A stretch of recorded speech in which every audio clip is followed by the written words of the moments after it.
Hey, what's up guys? This is the brand new Helix side marker. It's a smoked lens with an amber LED glow effect.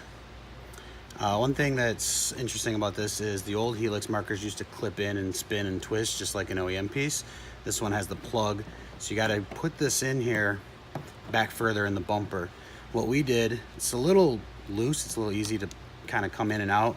We took a flathead screwdriver and took these tabs right here and made them a little tighter just to make this solid for not coming apart during vibrations and stuff.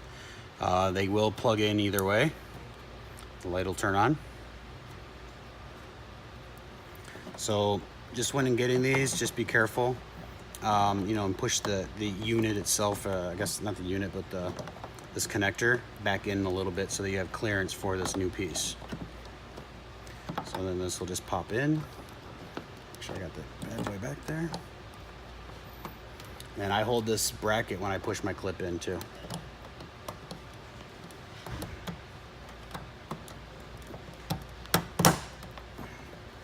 And there it is.